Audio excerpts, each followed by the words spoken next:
আজ বাড়িতে বানানো হয়েছিল পাতা পিঠে। এই পিঠা বানানোর জন্য আমি প্রথমে এই কলা বাগানে এসে একটা কলা পাতা কেটে নিয়েছিলাম। আর এই পাতা পিঠে বানানোর জন্য কিন্তু অবশ্যই দরকার এই কলা পাতা, কাঁঠাল পাতা, কিছু বট পাতা নিলে, কিন্তু বট গাছ তো আমাদের কাছাকাছি কোথাও ছিল না, তাই আমি কিছু কলা পাতা কেটে নিয়েছিলাম আর সঙ্গে কিছু কাঁঠাল পাতাও কেটে নিয়েছিলাম। তুলে নিয়ে এসে এই পাতাগুলো একটু ছোট ছোট করে কেটে বেশ পরিষ্কার করে ভালো করে জলে ধুয়ে নিলাম। দুই রকম পাতা বেশ ভালো করে এদিক ওদিক করে ধুয়ে নিতে হবে, যাতে পাতার মধ্যে কোনো না নোংরা লেগে থাকে। পাতাগুলো ধুয়ে নিয়ে এসে আমি এরপরে এই যে পিঠেটা বানানোর জন্য সেই পুরটাকে এবারে রেডি করব, যেটাকে এঁটেল বলে। এই করার জন্য আমরা কী নিয়েছিলাম, চালের গুঁড়ির সাথে কিছুটা নুন দিয়ে দিয়েছিলাম, এখন গুড় দিয়ে দিয়েছিলাম যাতে এটা বেশ খেতে মিষ্টি মিষ্টি লাগে। আর ছিল গরম করা এই তালের মাড়িটা, এটা কিন্তু অবশ্যই গরম করতে হবে আর গরম থাকতেও হবে।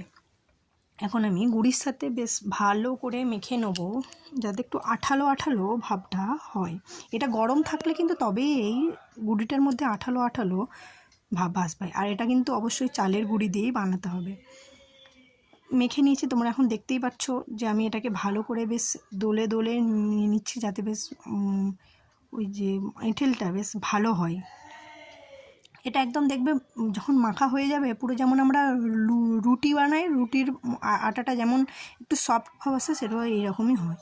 এরপরে আমি কলা পাতাগুলো যেহেতু আমার সাইজ করে কাটা ছিল না, তাই আমি একটা কাঁচি দিয়ে কলা পাতাগুলো কেটে নিচ্ছিলাম।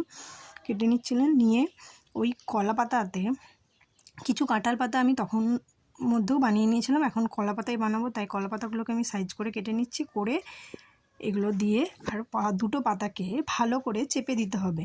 কিন্তু কলা পাতা যেহেতু বড়, তাই কলা পাতাতে একটা কলা পাতার মধ্যে তুমি দুটো করেও দিতে পারবে।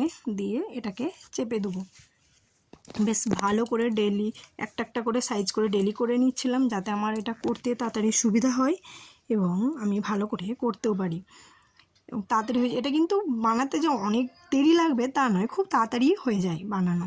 এভাবে তুমি এটার মধ্যে তুমি নারকেল কোড়ানো নারকেল দিয়ে বা ভেতরে পুর টুর দিয়ে, যারা ভালোবাসো পুর দিয়েও করতে পারো, কিন্তু আমি সেভাবে বানাইনি, কারণ পুর পিঠেটা আবার অন্য একদিন বানাবো সেই জন্য। আর তোমরা যদি অবশ্যই পুর পিঠের রেসিপিটা জানতে চাও, আমাকে অবশ্যই জানিও, আমি অবশ্যই তোমাদের সাথে শেয়ার করব। তো আজকে এটা বানালাম তাই তোমাদের সাথে শেয়ার করলাম।